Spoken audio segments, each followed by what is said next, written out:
नमस्कार बंधू भगिनींनो, रामकृष्ण हरी. संतश्रेष्ठ सावतामाळी ज्यांनी कांदा मुळा भाजी अवघी विटाबाई माझी या पद्धतीने कर्मालाच आपल्या आयुष्यामध्ये अत्याधिक महत्त्व दिलं, त्या संत सावतामाळी यांचा पुण्यतिथी दिवस हा दरवर्षी आपण आषाढ वद्य चतुर्दशीला साजरा करत असतो. या वर्षी हा दिवस 3 ऑगस्ट 2024 रोजी येतो आहे. त्यानिमित्ताने संतश्रेष्ठ सावतामाळी यांच्या पुण्यतिथीच्या निमित्तानं त्यांच्या जीवन कार्यावरती या व्हिडिओच्या माध्यमातून आपण थोडक्यात प्रकाश टाकणार आहोत. सर्वप्रथम मी संत सावतामाळी यांच्या प्रतिमेला आणि विचारांना मनपूर्वक अभिवादन करतो आणि सुरुवातीलाच रामकृष्ण बदने या यूट्यूब चॅनलवरती आपल्या सर्वांचं मनपूर्वक स्वागत करतो. वारकरी संप्रदायातील ज्येष्ठ आणि श्रेष्ठ संत म्हणून सावतामाळी यांचा उल्लेख केला जातो. त्यांनी आपल्या आयुष्यामध्ये अनिष्ट रूढी, प्रथा, परंपरा, अंधश्रद्धा, कर्मठपणा, दांभिकता व बाह्य अवडंबर याबाबत कुठल्याच प्रकारची भीडभाड न ठेवता हे सगळे जे काही समाजाला लागलेली एक प्रकारची वाळवी आहे, यापासून समाजाला मुक्त करण्याचं काम आयुष्यभर केलेलं आपण त्यांच्या चरित्राच्या वाचनातनं निश्चितपणे आपल्या लक्षात आल्याशिवाय राहत नाही. सावतामाळी यांचा जन्म सन 1250 या साली झालेला आहे. माता नागीबाई व पिता परसोबा यांच्या पोटी त्यांचा जन्म झाला आणि ज्या गावी जन्म झाला त्या गावाचं नाव आहे अरणभेंडी, जे सोलापूर जिल्ह्यामध्ये येतं. तसं पाहिलं तर सावतामाळी यांच्या पूर्वजांचा इतिहास जर आपण पाहिला तर आपल्या लक्षात येतं की सावतांच्या घरामध्ये पंढरपूरची वारी व भक्ती मागील अनेक वर्षांपासून पिढ्यांपासून चालत आलेली होती. सावताजींचे आजोबा, ज्यांचं नाव देऊबाई अशा पद्धतीचं आहे, आणि हे देऊबा उत्तम शेतकरी होते. शेतीमध्ये मन लावून अंतकरण ओतून ते परिश्रम करताना आपल्याला दिसून येतात. देऊबा जे सावताजींचे आजोबा आहेत ते शेतातून भाजीपाला, कडधान्य, वैरण या प्रकारचं उत्पन्न घेत असताना आपल्याला दिसून येतात. त्यांचा स्वभाव जर देऊबांचा बघितला तर सत्य बोलणं, प्रामाणिकपणे कष्ट करणं असा त्यांचा स्वभाव आपल्याला पाहायला मिळतो. आपण जर बघितलं तर देऊबांचा जो कालावधी आहे तो मुघल शासनांचा कालावधी आहे आणि मुघलाच्या शासन कालावधीमध्ये अचानक कधीतरी कुठलीही पूर्वकल्पना न देता गावांच्या वरती आक्रमण केली जायची. अशा प्रकारे देऊबा ज्या गावात राहत होते असं सांगितलं जातं की आजच्या लातूर जिल्ह्यामध्ये जो औसा हे गाव आहे, त्या औसा आज तालुक्याचं ठिकाण आहे, त्या ठिकाणी हे देऊबा राहत होते आणि अचानक मुघलांची या ठिकाणी आक्रमण त्या गावावरती झालं आणि त्या गावामध्ये त्यांनी आक्रमण करून गावाला लुटलं, स्त्रियांची बेअब्रू केलेली आहे आणि मग यातून सुटण्यासाठी बरीच मंडळी गाव सोडून निघून गेलेली आहेत दुसरीकडे राहण्यासाठी. आणि त्यामध्ये देऊबा देखील ही सगळी परिस्थिती बघून हे गाव सोडून निघून जातात. अरण्य पंढरपूरच्या बाजूलाच 25-30 किलोमीटर वरती आहे. अरण्यम असं त्याचं नाव आहे की तसं जर बघितलं तर तिथं जंगलच होतं. परंतु हे अरण्याचा अपभ्रंश होऊन अरण अशा पद्धतीचं तिथं अनेक लोक एकत्र येऊन वस्ती झाली आणि म्हणून त्या गावाचं नाव अरण अशा पद्धतीचं झालं असा उल्लेख त्यांच्या चरित्रामध्ये वाचायला मिळतो. त्यानंतर जर आपण बघितलं तर देऊबा या अरण गावामध्ये राहत असताना त्यांना 2 पुत्र प्राप्त झालेले आहेत. कोणते कोणते 2 पुत्र त्यांना झालेले आहेत? एकाचं नाव आहे परसोबा आणि दुसऱ्याचं नाव आहे डोंगरोबा. असे 2 मुलं त्यांना झालेले आहेत. एकाचं नाव परसोबा आहे आणि दुसऱ्याचं नाव डोंगरोबा आहे. आणि हे दोन्ही मुलं विठ्ठल भक्त होते आणि आपली मुलं विठ्ठल भक्त आहेत याचा निश्चितच देऊबांना आनंद वाटायचा. कारण असं म्हणतात की जर कुळी कन्या पुत्र होती जे सात्विक तयाचा हारीक वाटे देवा. आणि म्हणून देवोबांना आपल्या घरामध्ये विठ्ठल भक्ती करणारे हे दोन्ही मुलं निघाले याचा निश्चितच मनस्वी आनंद वाटत असायचा. पुढे काय झालं की त्यांच्यातला जो देवोबा नावाचा मुलगा होता, देवोबाचा जो डोंगरोबा नावाचा मुलगा होता, त्या सावताजींचे जे आजोबा आहेत देवोबा, त्यांचा डोंगरोबा नावाचा मुलगा म्हणजे सावताजींचे चुलते, आपण असं म्हणायला हरकत नाही आहे. हे एकदा तीर्थयात्रेच्या साठी म्हणून जे घराच्या बाहेर पडले ते परत घरी आलेलेच नाहीये, पुन्हा ते सापडलेच नाही. कुठे गेले, कुठे राहिले याबद्दलचा थांगपत्ता पुन्हा लागलेला नाही आहे. आणि मग आता एकच देवोबाचा चिरंजीव देवोबांच्या जवळ आहेत, ज्यांचं नाव आहे परसोबा. आणि या ठिकाणी देवोबा आणि त्यांची पत्नी आता वय होत चाललेलं आहे. आणि अशाच कालावधीमध्ये परसोबा वयात यायला लागलेले आहेत. तेव्हा आई वडिलांना असं वाटतं की आपल्या परसोबा नावाच्या मुलाचा विवाह संपन्न करावा. आणि या ठिकाणी परसोबांचा विवाह सदोबा माळी यांची मुलगी नागीबाई यांच्याशी करण्यात आलेला आहे. कोणाशी त्यांचा विवाह करण्यात आला तर परसोबांचा जो विवाह आहे तो सदोबा माळी यांची मुलगी नागीबाई यांच्याशी तो विवाह संपन्न झाला. परसोबा पती पत्नी नित्य नामस्मरण करायला लागलेले आहेत. लग्नाच्या नंतर सतत ते भजन करायचे, पंढरीच्या वारीला देखील जात असायचे. आणि अशा प्रकारचा या ठिकाणी नित्यक्रम परसोबा आणि त्यांची पत्नी नागीबाई यांचा चाललेला आहे. काही काळ लोटल्याच्या नंतर या ठिकाणी परसोबांना पांडुरंगाच्या कृपेनं या ठिकाणी एक नररत्न प्राप्त झालं आणि त्या नररत्नाचं नाव ठेवण्यात आलं सावता. आणि अशा पद्धतीनं या ठिकाणी परसोबांना सावता नावाचा पुत्र प्राप्त झालेला आहे, ज्याचा आनंद परसोबांना खूप झाला. आणि हा जो मुलगा परसोबांना झाला त्या मुलाच्या बद्दलचं वर्णन संत नामदेव महाराज एका रचनेमध्ये करताना दिसून येतात. या ठिकाणी नामदेव महाराज म्हणतात की धन्य ते अरण सत्वाची ते खान, धन्य ते अरण सत्वाची ते खान, जन्मला निदान सावता तो. धन्य ते अरण सत्वाची ते खान, जन्मला निधान सावता तो. सावता सागर प्रेमाचा आगर, सावता सागर प्रेमाचा आगर, धरिला अवतार माळ्या घरी, धरिला अवतार माळ्या घरी. धन्य त्याची माता, धन्य त्याचा पिता, धन्य त्याची माता, धन्य त्याचा पिता, साठविला दाता त्रैलोक्याचा. नामा म्हणे त्याचा जन्म सफळ झाला, नामा म्हणे त्याचा जन्म सफळ झाला. वंश उद्धरिला माळियाचा, वंश उद्धरिला माळियाचा.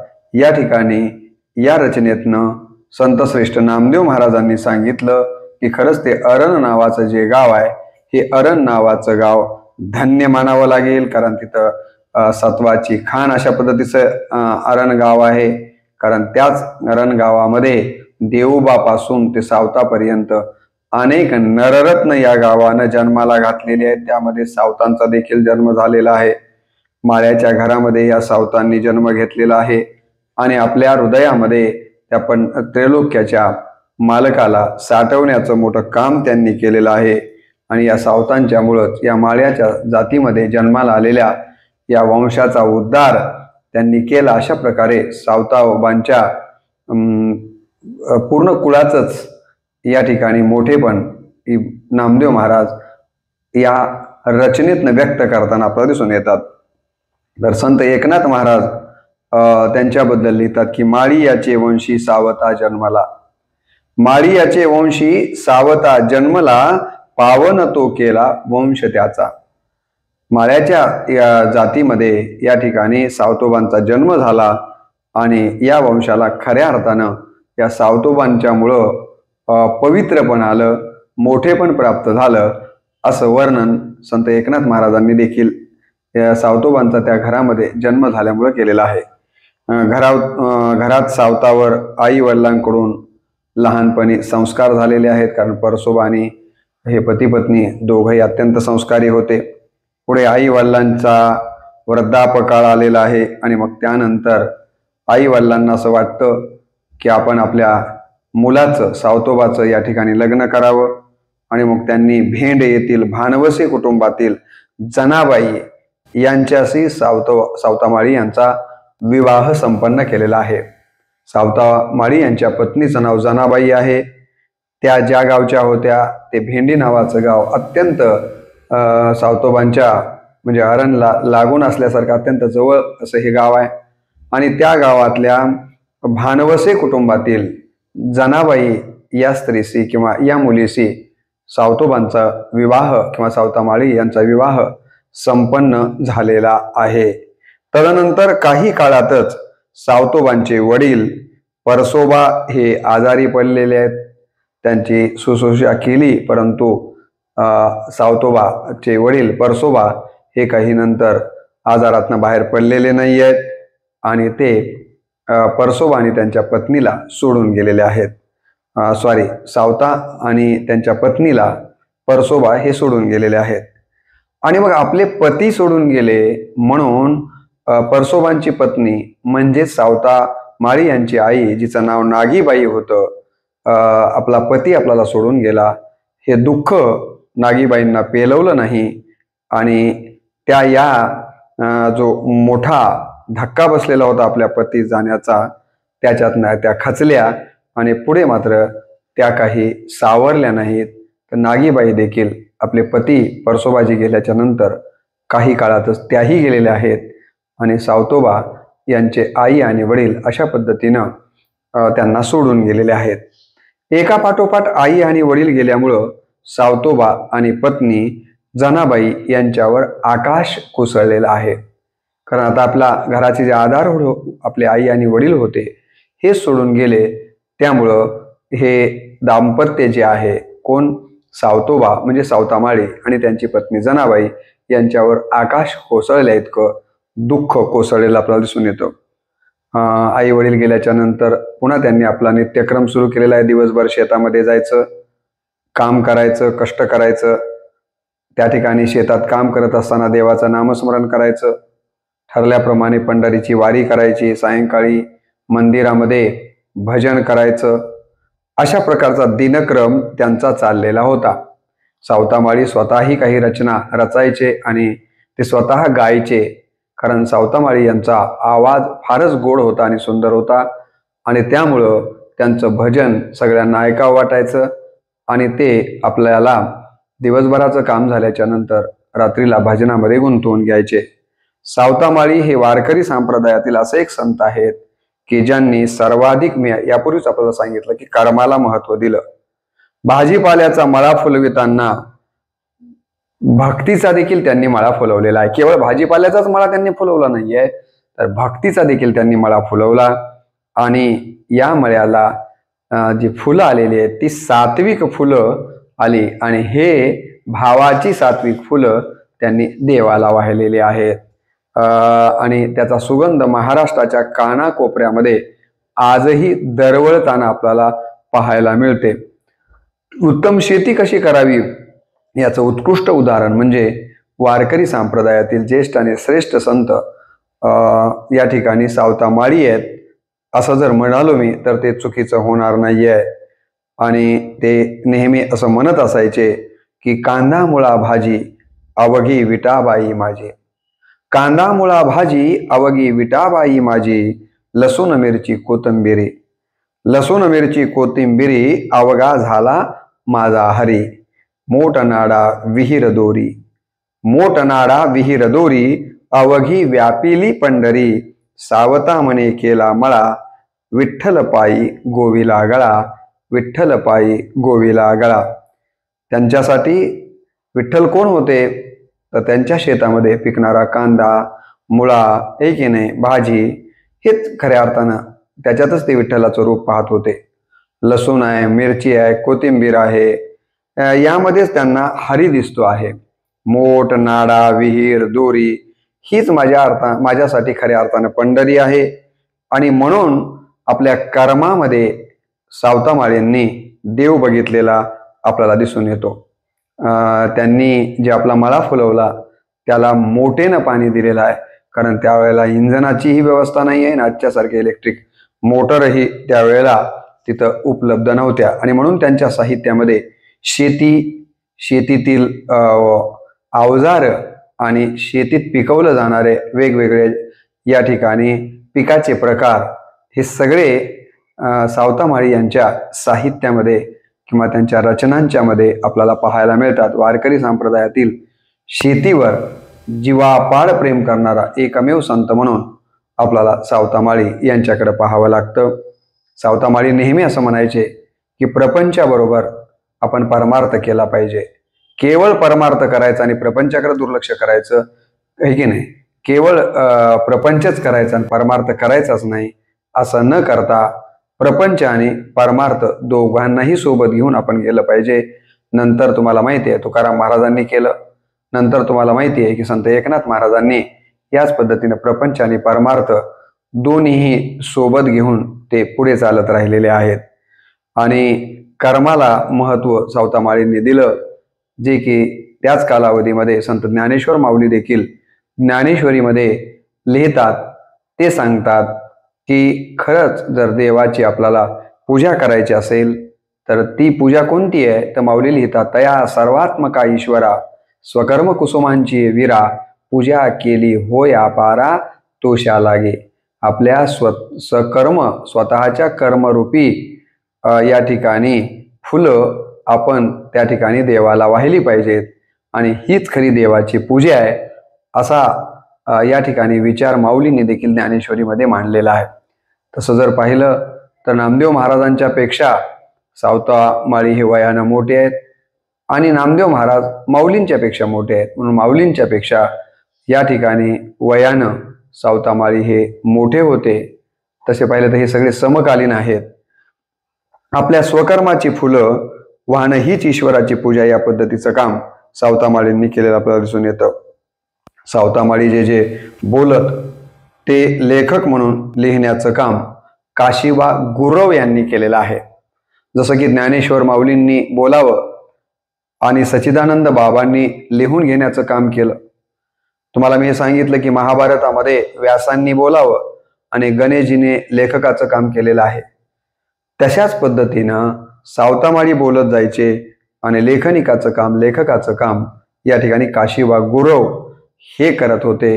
म्हणजे सावतामाळी यांचं साहित्य कोण लिहिलं असं जर आपल्याला कोणी विचारलं किंवा कुठे प्रश्न आला तर आपल्याला सांगता आलं पाहिजे काशिबा गुरव हे त्यांचे लेखक या ठिकाणी लेखक म्हणून काम करताना दिसतात. सावतामाळ्यांनी ज्या गावात या गावात राहत आहेत त्या गावातल्या लोकांच्या अडीअडचणी सोडवण्यासाठी ते सतत धावून येत असताना आपल्याला दिसून येतात. ते आपल्या कीर्तनातून असेल, आपल्या वागण्यातून असेल, प्रबोधन करत असताना म्हणायचे की पशुहत्या करू नका, शुद्ध शाकाहारी जीवन जगा, देवाच्या नावावर बकरे कोंबडे कापू नका. म्हणजे करताना अंधश्रद्धेला त्या कालावधीमध्ये विरोध करण्याचं काम सावतामाळ्यांनी परोपरीने केलेलं आपल्याला दिसून येतं. सावतोबांना आयुर्वेदाचं खूप मोठं ज्ञान होतं, आयुर्वेदिक औषधांच्या बद्दलचं त्यांचं ज्ञान खूप चांगलं होतं.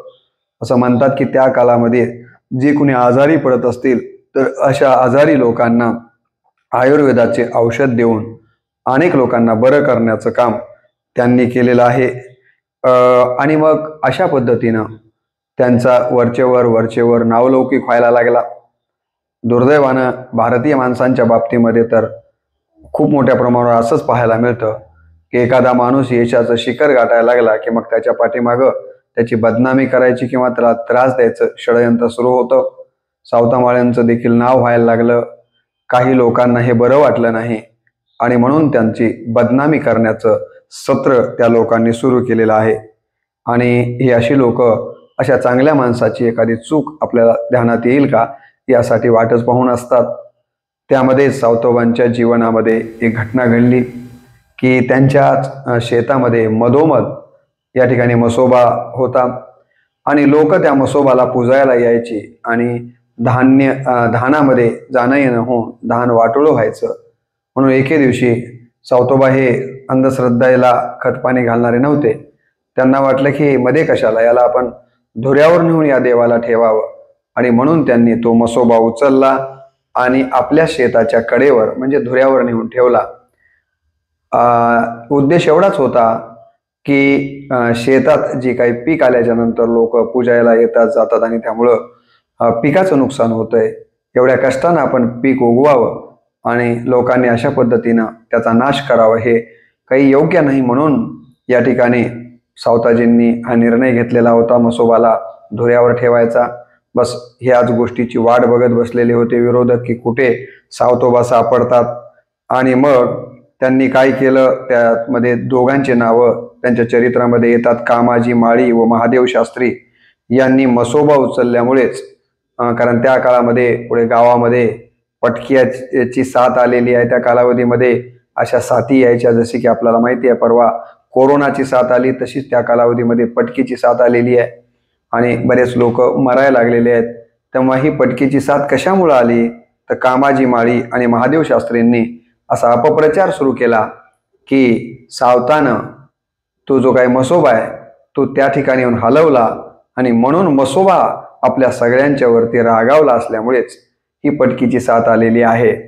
आणि अशा पद्धतीनं सगळ्या लोकांना ते खरं वाटलं आणि बरेचसे काही युवक अशा कामामध्ये विघ्न संतोषीपणा करायला, ज्यांना सारासार विचार नसतो असे लोक पुढे येतात. या दोघांचं म्हणणं बाकीच्यांना खरं पटलं आणि मग त्याच वेळेला त्या लोकांनी तिथून पुढे सावतोबांना त्रास द्यायला सुरुवात केलेली आहे. त्यांच्या शेतामध्ये जनावरं सोडणं, भाजीपाला तुडवून टाकणं, त्याचबरोबर मोठनाडा विहिरीत फेकून दिलेला आहे, दगड टाकून विहीर बुजवण्याचा देखील प्रयत्न केलेला आहे. हे सगळं होत असताना देखील सावतोबांनी कसल्याच प्रकारचा तिथे प्रतिकार केलेला आपल्याला दिसून येत नाही आहे. परंतु सावतोबांच्या पत्नीला हा अन्याय काही सहन झालेला नाही आहे, जनाबाईंना. आणि मग त्यांनी जरा तिथं चंडीचं रूप म्हणा रागामध्ये आल्या आणि जनाबाईंचं हे सगळं रूप बघून हे जे काही त्रास देण्यासाठी आलेले लोक होते ते तिथून निघून गेलेले आहेत. तर अशा पद्धतीनं देखील सावतोबांना त्यांच्या आयुष्यामध्ये त्यांच्याच गावातल्या काही लोकांनी त्रास दिल्याचा उल्लेखही आपल्याला वाचायला मिळतो. पुढे या घटनेचा सत्यता लक्षात आली आणि मग पुढे गावकऱ्यांनी पश्चाताप केलेला आहे की आपण असं करायला नको होतं जे आपल्याकडनं झालेलं आहे. या ठिकाणी दुसरा एक त्यांच्या जीवनचरित्रातला एक महत्त्वाचा प्रसंग सांगितला जातो, तो म्हणजे त्यांनी आपल्या हृदयामध्ये किंवा हृदयामध्ये देवाला लपवण्याचा, ज्याचं वर्णन नाथ महाराजांनी केलेलं आपल्याला दिसून येतं. आणि त्याच्याबद्दल असं सांगितलं जातं की संत संमेलन भरवण्यात आलेलं होतं आणि या संत संमेलनामध्ये नामदेव महाराज आलेले आहेत पंढरपूरवरून. परंतु या ठिकाणी नामदेव महाराजांच्या वागण्यामध्ये बोलण्यामध्ये एक अहंकार संतांना दिसतोय. कारण नामदेव महाराजांना वाटत होतं की मी देवासोबत बसतो, देवासोबत जेवतो, मी देवाचा फार लढीवाळ आहे आणि मुळे अहंकार त्यांच्या अंतःकरणात आलेला होता. म्हणून त्या ठिकाणी त्यांनी थोडासा अहंकाराचं वागणं तिथं दिसलं. त्यावेळेला निवृत्तीनाथ ही गोष्ट मुक्ताईंच्या लक्षात आली.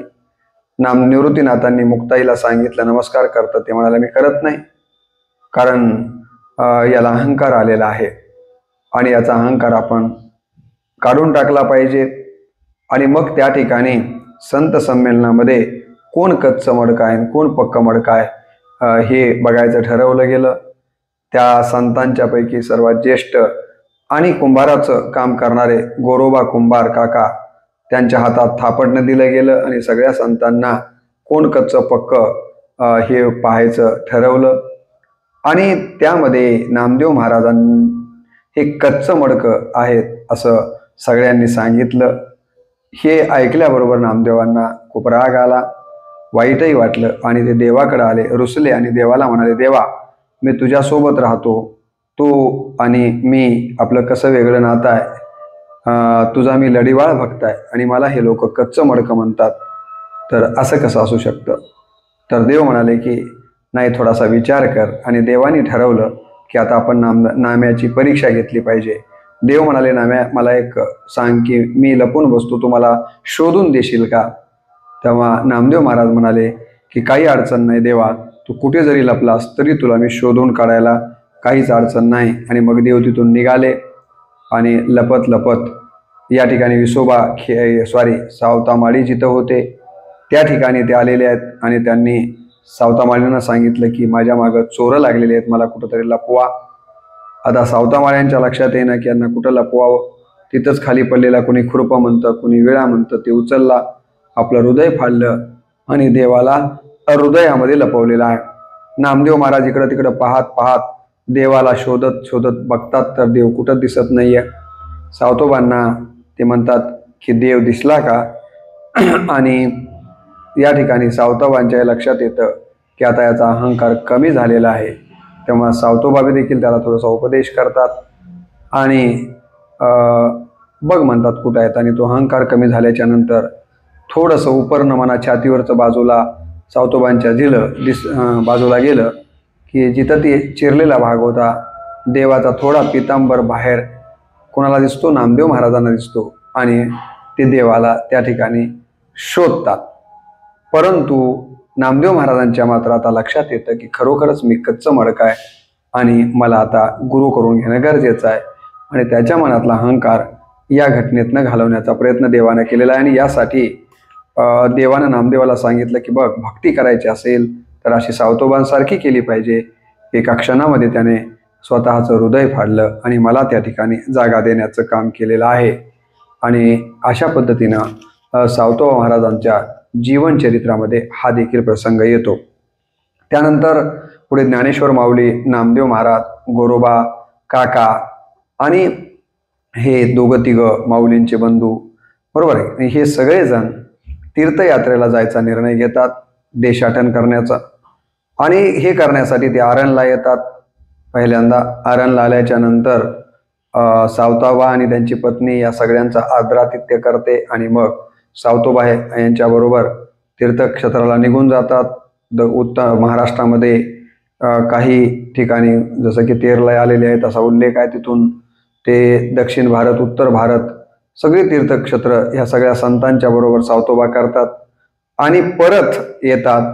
नामदेव महाराजांनी म्हणा देवाने मावंद्याचा कार्यक्रम ठेवलेला आहे, तर या मावंद्याच्या कार्यक्रमामध्ये देखील सावतामाळी यांना देवानं अत्यंत आदराचं स्थान दिलेलं आहे. यातूनही सावतामाळ्यांचं श्रेष्ठत्व आपल्या लक्षात आल्याशिवाय राहत नाहीये.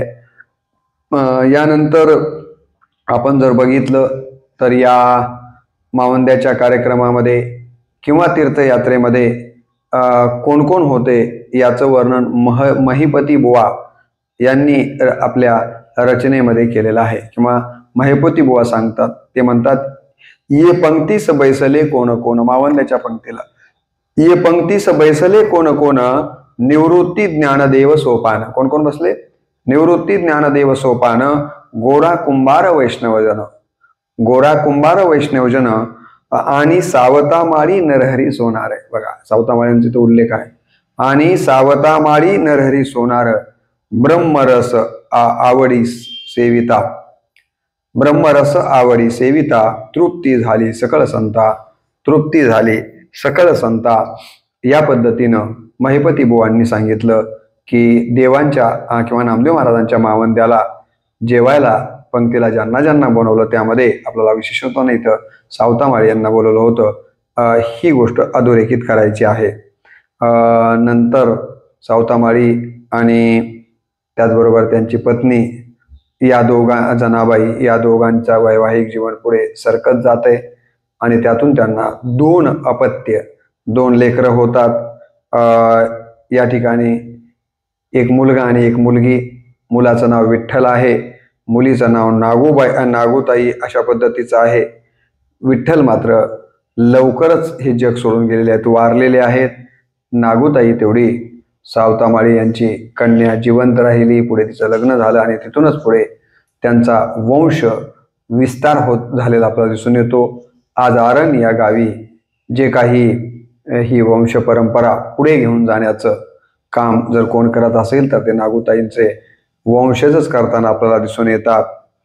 तसं पाहिलं तर सावतामाळ्यांनी केवळ 36-37च अभंग लिहिलेले सापडतात. तसं लेखन विपुल प्रमाणात त्यांनी केलेलं असू शकतं त्या कालावधीमध्ये, असं काही ते लिहिलेलं पुस्तक रूपानं किंवा वेगळ्या पद्धतीनं साठवून ठेवलं जात नव्हतं। अशा कालावधीमध्ये असल्यामुळं त्यांचे केवळ 36-37च अभंग आपल्याला पाहायला मिळतात। कमीच अभंग आहेत, परंतु अत्यंत महत्त्वाचे अभंग आपल्याला इथं पाहायला मिळतात। स्वतः आपल्या जातीबद्दल आणि आपल्याबद्दल सावतामाळी लिहितात की आमुची माळी याची जात, आमुची माळी याची जात शेत लावू बागायत, आमुची माळी याची जात शेत लावू बागायत, आम्हा हाती मोठ नाडा, आम्हा हाती मोठ नाडा पाणी जाते फुलझाडा, आम्हा हाती मोठ नाडा पाणी जाते फुलझाडा, शांता सेवंती फुलली, शांती शेवंती फुलली प्रेम जाई जुई व्याली, शांती सेवंती फुलली प्रेम जाई जुई व्याली, सावताने केला मळा विठ्ठल देखी याला डोळा, विठ्ठल देखी याला डोळा। इथे या ठिकाणी सावता महाराजांनी या वरवरच्या रूपकातनं पुढचं अध्यात्म देखील या रचनेत सांगण्याचा प्रयत्न केलेला आपल्याला दिसून येतो। ते म्हणतात की आमची माळ्याची जात आहे आणि म्हणून आम्ही बागायती शेती करतो, आमच्या हातामध्ये मोठ आणि नाडा आहे आणि त्या मोठे वाट गेलेलं पाणी कशाला जातं तर फुल आणि झाडांना जातं। आम्ही आमच्या अंतःकरणामध्ये शांतीरूपी सेवंती फुलवलेली आहे, प्रेमरूपी जाईजुई आमच्याकडे आहे। शांती आणि प्रेम हे दोन सोबत असल्याशिवाय आपल्याला विठ्ठल नामाचा मळा फुलवता येत नाही आहे, असा एक संदेश या अशा रचनांच्या मधनं, अनेक रचनांच्या मधनं त्यांनी दिलेला आपल्याला दिसून येतो। आमची या ठिकाणी आपण जर बघितलं तर ज्ञानेश्वर माऊलींनी नंतर समाधी घेण्याचा निर्णय घेतलेला आहे। तर माऊलींच्या समाधीच्या वेळी या ठिकाणी उपस्थित राहण्याचा योग देवाच्या बरोबर जर कोणाला आला असेल तर तो सावत्या माळ्यांना आलेला आहे। असं म्हणतात की समाधी घेण्याच्या पूर्वीच हे दोघं पती पत्नी विठ्ठल दोघं पती पत्नी म्हणजे सावतामाळी आणि जनाबाई आळंदीला गेलेले आहेत माऊलींच्या घरी, त्यांनी भोजन देखील केलेलं आहे। तर असं हे नातं माऊलींच्या परिवाराचं आणि सावतोबांचं राहिलेलं आहे। मी यापूर्वीच म्हटलं की त्यांनी अनेक रचनांमधून आणि आपल्या कार्यामधून कर्माचं महत्त्व विशद केलेलं आहे आणि त्यांच्या रचना सगळेच अभंग आपल्याला इथं सांगता येतील, परंतु माझा विचार असा आहे की त्यांच्या रचनांचा एक वेगळा व्हिडिओ आपण या ठिकाणी करावा। केवळ 1-2 रचना मी आपल्यासमोर ठेवल्या आणि आपल्याला माहिती आहे की ही जी संत मंडळी असतात जोपर्यंत काम आहे तोपर्यंत थांबतात आणि काम संपलं की जग सोडून जातात। त्याच पद्धतीने आषाढ वद्य चतुर्दशी इसवी सन 1295 या ठिकाणी सावतामाळी यांनी समाधी घेतलेली आहे। त्यापूर्वीच त्यांनी सगळ्यांना सांगून ठेवलं होतं की मी समाधी घेणार आहे, ठरलेल्या दिवशी ठरलेल्या वेळे ते समाधीला साठी बसलेले आहेत पद्मासन घालून, प्राणायाम व कुंभकाच्या प्रक्रियेने या ठिकाणी त्यांनी आपला जो देह आणि आत्मा ब्रह्मलीन केलेला आहे आणि तो कधी केला तर आषाढ वद्य चतुर्दशीच्या दिवशी केला आणि म्हणूनच आपण आजचा म्हणजेच तो दिवस हा महत्त्वाचा म्हणून त्या दिवशी संपूर्ण महाराष्ट्रभर त्यांच्या नावाने उत्सव, ज्ञानदान आणि अन्नदान केलं जातं। असे हे सावतामाळी ज्यांना केवळ 45 वर्षाचं आयुष्य लाभलं, परंतु इतक्या कमी आयुष्यामध्ये देखील त्यांनी केलेलं कार्य हे अत्यंत महान आहे। वारकरी संप्रदायाने मी आपल्याला सांगितलं की 13व्या शतकामध्येच खऱ्या अर्थानं जातीपातीच्या पलीकडे जाऊन विचार केला। इथं बघितलं तर गोरा कुंभार आहेत, नरहरी सोनार आहेत, सेना नावी आहे। तुम्हाला माहिती आहे की चोका महार जातीमध्ये जन्माला आलेला आहे, ज्ञानेश्वर माऊली उच्च जातीमध्ये जन्माला आलेले आहेत। तर अनेक जातीच्या लोकांना एकत्र घेऊन खऱ्या अर्थानं समत्व आणण्याचं काम या लोकांनी केलं, या संतांनी केलं। त्या संतांच्या मध्ये ज्येष्ठ असलेले, श्रेष्ठ असलेले आणि कर्माला अत्याधिक महत्त्व देणारे असे हे संत सावतामाळी, त्यांच्या पुण्यतिथीच्या निमित्तानं आपण त्यांच्या चरित्राचा थोडक्यात या ठिकाणी या व्हिडिओच्या माध्यमातून जागर घातलेला आहे। आपणही आपल्या आयुष्यामध्ये असं सांगितलं जातं की सावतोबा काम असेल तेव्हा पंढरपूरला जात नसायचे आणि काम नसल्यास जात असतील ते एकदाही गेले नाहीत असं म्हणणंही चुकीचं आहे, कारण असं होणं शक्य नाही, कारण त्यांच्या वडिलांची घरातली वारीची परंपरा राहिलेली आहे. परंतु असं सांगतात की देव मात्र त्यांना पंढरपूरहून भेटायला यायचे. आजही पंढरपूरची ही जी दिंडी आहे देवाची, ते अरण या ठिकाणी येऊन आपल्या भक्ताला भेटत असते. म्हणजे देवाला आपण जाऊन भेटण्याची गरज नाही आहे. आपण जर आपलं कर्म प्रामाणिकपणे केलं तर देवच आपल्याला भेटायला येऊ शकतो. हा संदेश सावता माळी यांच्या चरित्रातनं आपल्याला घेण्यासारखा आहे. म्हणून तर मी यापूर्वी आपल्याला सांगितलं, स्वकर्मांची विरा ही जे माऊलींनी सांगितलं की तुम्हाला जे सांगितलेलं कर्म आहे, एक अभंग तुकाराम महाराजांचा मला आवडतो, तो याच्याशी साधर्म्य असलेला आहे. तुकाराम महाराज म्हणतात, स्वामी काज गुरु भक्ती पितृवचन सेवापती हेची विष्णूची महापूजा अनुभव नाही दुजा. खऱ्या अर्थानं विष्णूची महापूजा कोणती आहे तर आपल्याला जे जे काही काम सोपून दिलं गेलेलं आहे ते काम आपण प्रामाणिकपणे करणं, त्याच्याप्रती निष्ठा ठेवणं हीच खऱ्या अर्थानं देवाची भक्ती आणि पूजा आहे.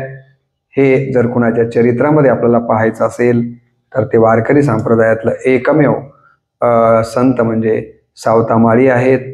त्यांच्या चरित्रातनं कर्माला मी महत्त्व देईन, अंधश्रद्धेला मी माझ्या जीवनामध्ये स्थान देणार नाही आहे, अशा प्रकारचे एक दोन जरी संकल्प आपण केले तरीही त्यांच्या चरित्राचा जागर घातल्याचा आणि त्यांचं पुण्यस्मरण दिन खऱ्या अर्थानं साजरा केल्याचं महत्पुण्य आपल्याला लाभेल. माझ्यासह आपण सर्वांनी अशाच पद्धतीचा संकल्प करून सावता माळी यांच्या विचारांना पुढे घेऊन जाण्याचा प्रयत्न करूयात. एवढीच या व्हिडिओच्या निमित्तानं आपल्या सर्वांना विनंती करतो, अपेक्षा व्यक्त करतो. आणि व्हिडिओची लांबी वाढत असल्यामुळे याच ठिकाणी व्हिडिओला पूर्णविराम देतो. पुंडलिक वरदे हरी विठ्ठल श्री ज्ञानदेव तुकाराम सावता महाराज की जय.